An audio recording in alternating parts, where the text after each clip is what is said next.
What's going on, Colts Nation? Welcome back to another episode of Bring the Juice.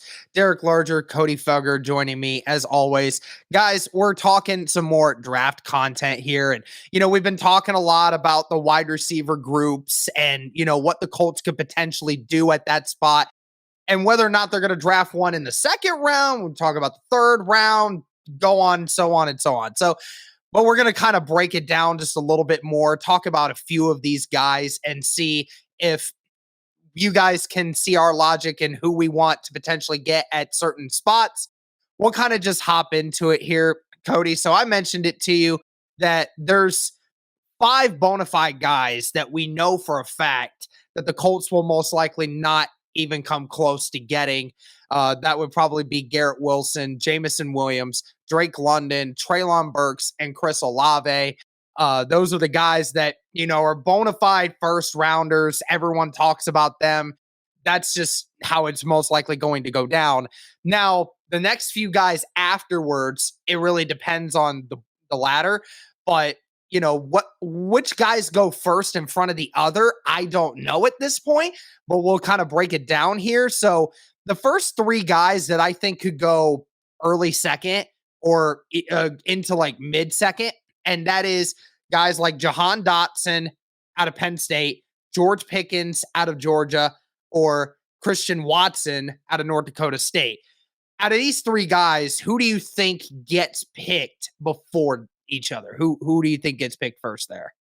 Yeah. I would think that Dotson might be maybe more what the Colts are looking for, because they already do have that bigger guy in Michael Pittman Jr., who's 6'4". They drafted Mike Strawn last year, who's really big as well. So you maybe Jahan Dotson for that reason. He's also versatile as a kick returner too, right? I'm thinking he might be the one that goes early. But, you did mention Christian Watson. I think it could be a riser, right, for a lot of guys that maybe he was ranked a little bit lower, to start the mock drafts, and he's kind of climbed up the boards a little bit, and he's gained a little bit more traction.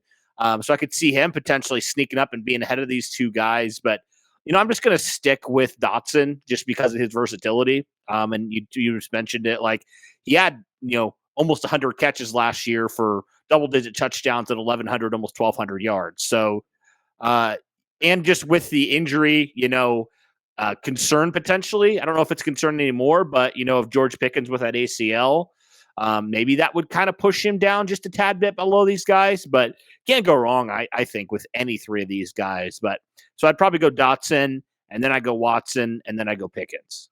Well, I mean, for me personally, I think it's Watson that's actually going to get above these guys because, I think what they're thinking of now is the big play potential from Watson. Again, Sure. a guy that's 6'4" and is over 200 pounds that can run a 4.4 or quicker and has explosive power like nothing we've seen from a guy that size. I think his RAS score is actually the best RAS score that we have ever seen from a wide receiver coming out of college. And this is a guy that's 6'4". I mean, this is a guy that just is a matchup nightmare for any corner on the field and has the athletic ability to boot, right? So, Sure. ultimately the question is, I'm not even going to say the player experience because that's not something that's, or who he's playing against. That gets disproved all the time. It's just a matter of, he's actually, ironically enough, he's actually a senior. So I can't even say the experience is there. It's just fine tuning a few of those things, right? It's getting to have him to adapt to the NFL level. He's got all the athletic ability to boot. I think that Jahan Dotson might actually get picked before Pickens just simply due to the fact Dotson with a lot more experience coming out. He's a guy that, again, has that experience. He has the ball skills. The tape speaks for itself. Pickens, no disrespect to Pickens. I think Pickens is exactly the kind of guy that the Colts are looking for because he's a very strong receiver. He dominates in the run blocking game. That's exactly what the Colts always look for in their wide receivers. And he can go up and get the ball. I mean, he's 6'3", 200 pounds. So he's almost the same size as Watson. Now, if you had to choose between these 3 guys, if all 3 of these guys were available at 42, or say the Colts move up like 4 spots, like what they did in 2020 to go get Jonathan Taylor, if any of these guys are there, who is the one that you are picking? I mean, clearly for me, it's Watson, just because this is a stat that stuck out to me, Derek.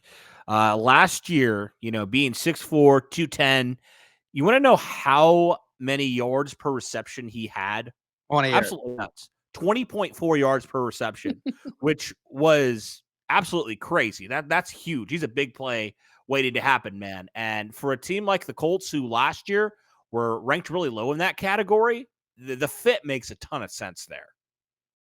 Yeah, I agree. And that's why I think that the Christian Watson argument is probably going to get him moved up a lot of draft boards because, the big play potential with a guy that size and a guy of that potential ability is just through the roof. And I think somebody is going to potentially take a chance on him versus, guys like Dotson and Pickens. So that makes a lot of sense. And then when you go past that tier, we now get into the mid or late second round guys. Honestly, it comes down to a couple guys like David Bell and Sky Moore. David Bell and Sky Moore have had their names thrown around a lot because Sky Moore, who is an athletic guy, he can play on the outside and play on the inside. Is not super small, but comes from Western Michigan. Very productive 2021, playing in the slot and on the outside. So you have that versatility there. And then David Bell, who 6'1, 215 pounds, dude's built like a tank. Not an athletic guy at all, really, when you look at the athletic scores and tests done on him. But the tape speaks for itself. The guy can create separation. The guy can make contested catches. He has great hands. He's a smart player. I would say in my opinion, I know that this isn't a great comp, but he is a lot like a T.Y. Hilton, who just kind of knows how to find spots in the zones and knows how to get open. He's not athletic like Ty is or once was, but he's a guy that can still get open. Yeah, a little bit bigger than Ty. Body comparison, no. But I think you're right in that. You hit it on the head. Like, there's just some guys that just know how to get open, right? And he just seems like he's one of those guys. Sky Moore was a guy that initially on my mock draft 1.0, I had the Colts picking first. So between these two guys, I think Sky Moore is my guy because interesting stat on Sky Moore, or not a stat, interesting little tidbit on Sky Moore. He actually was a quarterback in high school. He actually was an option quarterback, right? So he ran the ball a ton, and he played some DB as well. So he's got the ball skills, man, no doubt about it. And also you think about, I mean, no disrespect to Western Michigan, but who the heck's throwing him the football, right? Right. And he still ends up with 51 catches for 800 yards in 2019, right? And then last year he had 95 catches for nearly 1,300 yards and 10 scores. One thing that was interesting, Derek, this guy can get yak like crazy. Sky Moore's a guy, he had 26 broken tackles after the catch in 2021. Yeah, he's elusive. That's insane, bro. That's insane. That led the FBS for wide receivers last year. So, I mean, this dude is big. He's nearly 200 pounds, so he's about Paris Campbell's size, which he's not small at all. But he's also seems to be very strong and athletic. So, yeah, I would absolutely love to get a Sky Moore in this wide receiver room, man, because he can do so much for you. He's obviously got the speed. He understands, and you talk kind of what you talked about with David Bell. I would think in the same way, Sky Moore playing DB. He knows DB's tendencies, right? He knows how that position is played. So he can exploit that, you would think, right? So, overall, if he's still there in that late second round, I would not be opposed to trading up to get him at all. And it's kind of a funny story. I mean, a lot of people have even had him, moving up a lot of boards. A lot of people even have him, as a early or mid to second round guy because, the potential is there because of the athletic ability. The production is there, like you said, coming from Western Michigan, who's throwing him the football, and he's able to dominate games the way that he did. I mean, you look at freaking Corey Davis from many, many years ago. I mean, the dude was from the same school, Western Michigan, and then, Yeah. was the number 5 overall pick, was the number 1 receiver taken in the draft that year. I thought he was going to be the 3rd or 4th one, turns out to be the number 1. These boys can come out of nowhere, and that's what's going to probably set David Bell back is, the athletic ability isn't quite there.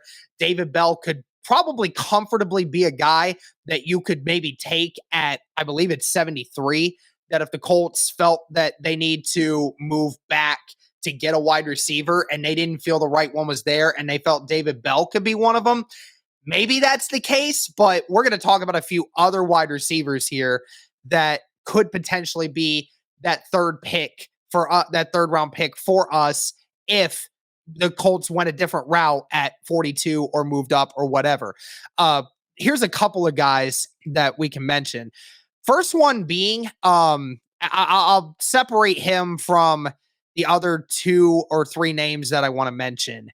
And that is Alec Pierce from Cincinnati. Now, this guy has been a draft crush for a lot of people over the last few weeks. People were kind of talking about Alec Pierce a little bit. Guy's got great size, 6'3", 210 pounds. He's built almost like Julio Jones in a way, right?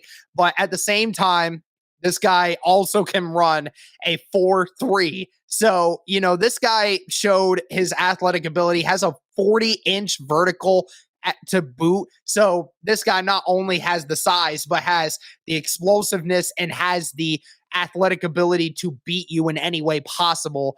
There's still comps about whether or not he can actually develop into a true wide receiver at the position because, some of his route running can still use some work. But how likely do you think it is that he gets picked before the Colts get to number 73? Do you think it goes higher than that? I don't actually. I do think he's slept on enough where he will still be there when the Colts do pick. But I think that could be a sneaky good pick. We talk about all these other guys, how they're physically gifted. Alec Pierce is a guy who is extremely physically gifted, like you talked about. So, yeah, I would not be opposed at all if he's sitting there, man. Maybe a lot of teams are sleeping on him, but I hope the Colts don't because I like a lot about what he does. And I know you had him, mocked in your mock draft to the Colts, and people didn't really like it, but I think he's a player that a lot of people maybe are not giving the proper credit that maybe he deserves. Yeah, I would be excited about him if he's still there in that 3rd round. Yeah, absolutely. And, I know a lot of people, especially in Colts world, have been talking about Alec Pierce because he fits the mold of a Ballard wide receiver for sure.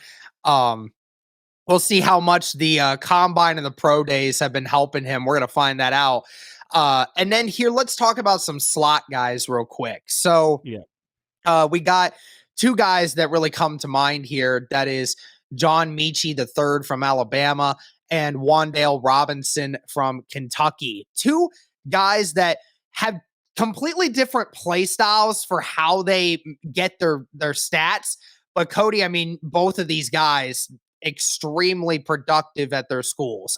John Mechie, even with Jamison Williams taking the forefront of, everybody talking about Jamison Williams' big playability, right? John Mechie is the guy that's getting all the underneath stuff. I think he had 90 catches with Alabama in 2021, had over 1,000 yards, and still had 11 touchdowns to match. So, this guy had the ability to make a lot of those plays that the Colts are really looking for. They're looking for the guy that can make those possession plays. But then if you want a guy that is like basically Naheem Hines 2.0 out on the outside, Wan'Dale Robinson is the guy. Oh my goodness. His shiftiness, his ability to juke people out. It's amazing that that Sky Moore actually had more broken tackles than Wan'Dale Robinson. Wan'Dale, I think, actually just isn't breaking tackles. He's just making people miss because his quickness and his feet, when he gets the ball out in the open field, you need to get a hand on him quickly because he is just so good at making plays after the catch. Again, both of these guys, relatively small, guys that would most likely play in the slot for us. But what do you think about guys like Mechie and Wan'Dale Robinson?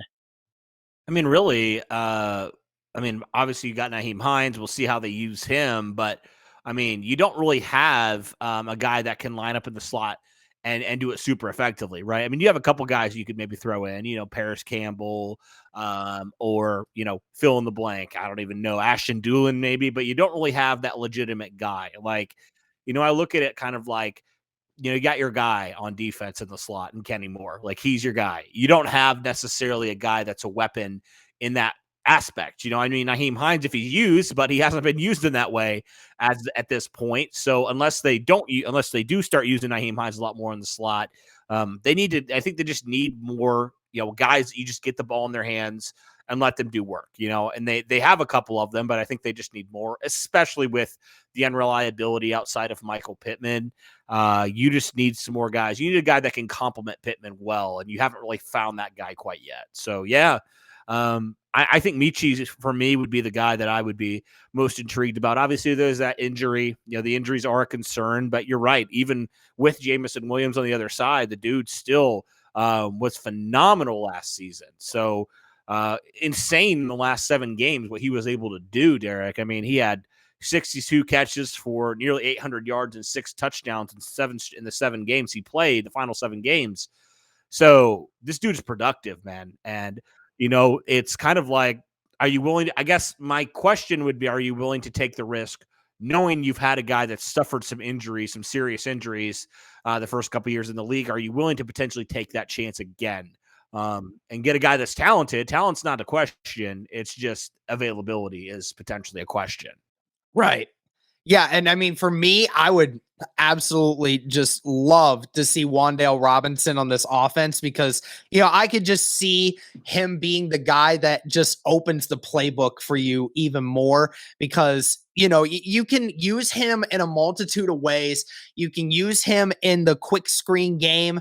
The NFL has been trying to do a lot of that, when it's second and short and you just want to see Wan'Dale make a few guys miss out on the outside, or if you want to mix him up with Hines, having those two really sneaky, fast, shifty guys out on the field really it opens it up more for, you're going to have a lot more DBs out on the field that maybe can open some things up for, a guy like Jonathan Taylor who's running the football. It allows him to have more space there in the middle.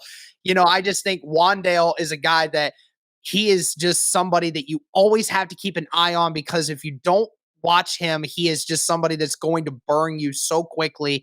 And he can do it in the middle of the field. He can do it at the line of scrimmage before he even gets a chance to take off. So I really like that idea of him. Yeah, I feel like Wan'Dale could potentially still be available in round 4, if I'm being completely honest. I don't know about that. I don't know. I was think looking that he at would probably be 3rd at latest for me because, again, I know it's a slot guy sort of thing, but, for a guy like Wan'Dale, just what his skill set is different from a lot of these guys. Sure. I mean, that's the difference. Yeah, but I kind of look and there's still some other guys that at least the couple sites that I've looked at, they have him, ranked a little bit lower than I think. I think you're a little higher on him than a lot of people are. So I wonder if it's the same way with the GMs and stuff. If he could potentially fall. I do wonder. Yeah, I do wonder. It's just interesting. He's rated the 18th best receiver on Sports Illustrated, which is interesting.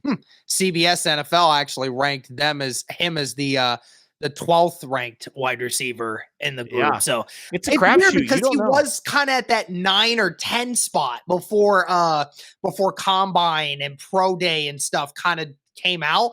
He was kind of near that fringe top 10 group. And now it seems to have slowly went down a little bit. Just wonder if that, I don't know if that's just on him. I think it's just that a couple of other wide receivers like Alec Pierce and Calvin Austin and Christian Watson, guys like that are, showing their athletic ability to match their body types is kind of, because, who doesn't want a guy that's 6'3" and can run a 4.3 versus a guy like Wan'Dale Robinson who can run a 4.45, but he's only 5'8", 180. So, there's a complete difference there. Right. And I wonder if that size will be his detriment, in terms of where he is taken. Yeah. Because I mean, heck, T.Y. was a 3rd round pick, right? And we all saw what that turned out. I think the question was his size and durability. And for the most part in his career, he's actually done a really good job of being durable and being on the field. So you just never know with those smaller guys. That's maybe, just so for some people it scares them off, but for some people they see the talent and they don't care how big or small that person is. They see they're a very talented football player. So I could see him being in that category for sure. Do you think that Calvin Austin moves his way up into the late second, early third? The one out of Memphis that, ran that 4.3 at the combine that everybody blew up about? Yeah. Yeah, you can see him being, taken really early. Even Maybe smaller than Wan'Dale Robinson. Same height, but he's a right. $170. Yeah, he is small, bro. That's small, bro. That's way that is. smaller than me. Yeah. Yeah, you and me both, man. Yeah, I mean, I feel like there's always that one GM that's just all about speed and it doesn't matter anything else. Oh, yeah. There's going to be a bunch of those this year. I mean, I just feel like that's what the motto of this draft is going to be, is the guys with the high speed are going to end up getting the chances more than some of these other guys because, the speed is just incredible in this draft class. Yeah. Yeah. Oh, yeah, for sure.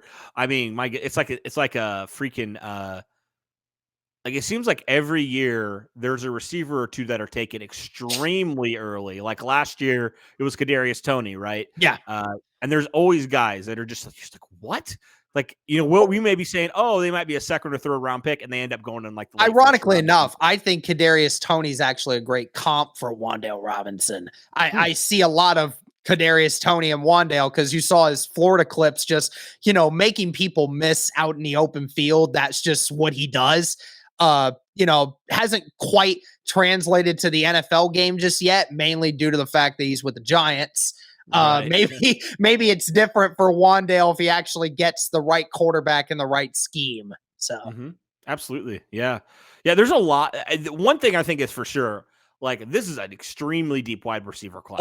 Oh, geez, yeah. That bodes extremely well for the Colts, right? Because I mean, even the guys that are going to be available in that third round are still could be players that could play right away and have an immediate impact. Like that's how big this is. Obviously wide receivers, it might take them a little bit of time for some guys, right? Like even Michael Pittman, it took him a year, to really get, to where he is today. And so I'm not going to like say that any of these guys that they pick are going to be boom right away. They're 1,000-yard receivers, but I think the great thing is like with this draft, you have guys that I think, Derek, if this was any other draft, if it was a normal wide receiver draft, some of these guys that are going to be there in that second or third round, they could be first round to fringe first round talent.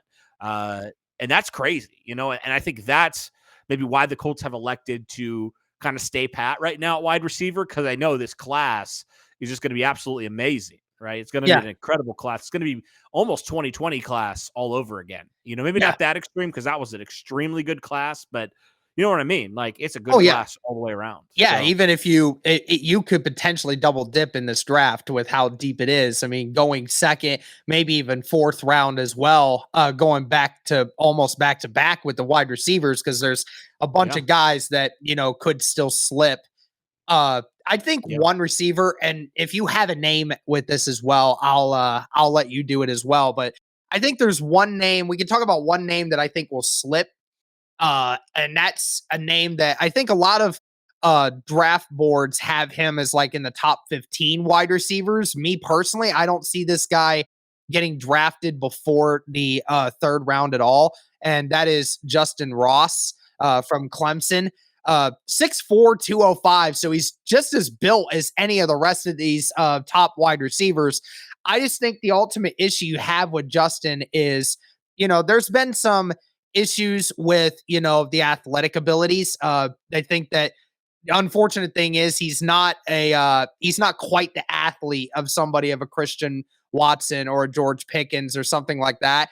I know he was productive with Clemson when, Trevor Lawrence was there, but then his junior year, he kind of fell off a little bit, didn't quite have the same seasons and, just really didn't seem like quite the same guy.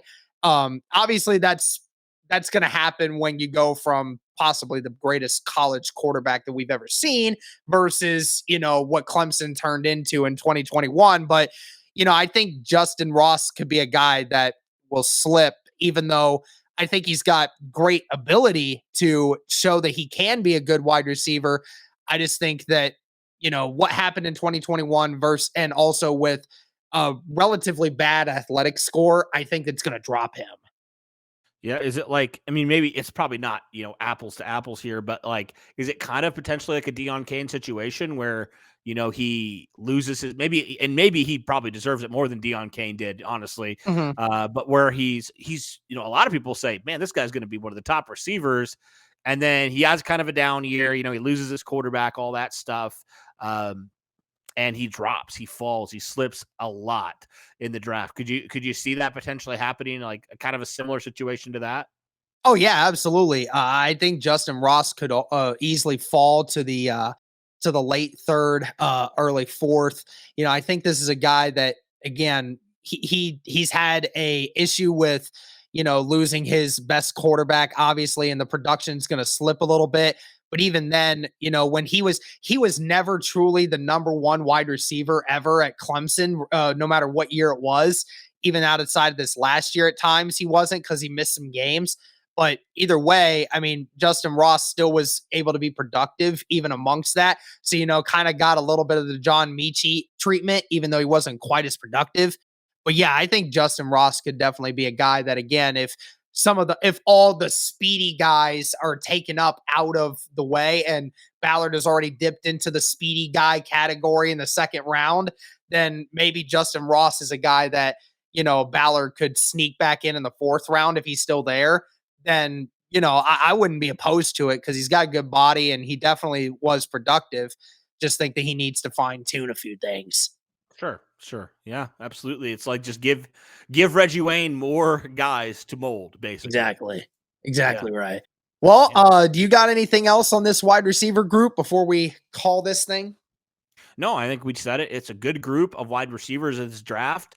Would not be surprised at all if the Colts double dipped in these first couple rounds and got a couple more guys to just really help out Matt Ryan. I would not be opposed to that at all. It Right. will depend, obviously, what they do in free agency. I think there still is a small possibility that they do sign some guy, whether that's a Jarvis Landry if his price comes down significantly, or if it's a Julio Jones situation where they sign him on a prove it deal or something. But I do think, yeah, I think either that second round or third round pick, the Colts are probably going to take a wide receiver. I think they almost have to at this point. They've done absolutely nothing in free agency to address it, and they haven't brought back. They've lost two guys of their wide receiver room. So it's seeming like all signs are pointing to the draft. This is where the Colts are going to go. So I think it's a good idea that we're looking at this now and kind of talking about some of these guys, because odds are one, if not two of these guys are probably going to be Indianapolis Colts in a month or so. Absolutely. Well, thank you guys again so much for tuning in. Let us know your thoughts. Who are some of the wide receivers in the NFL draft that you think the Colts are going to look to get? Thank you guys again so much. And as always, go Colts.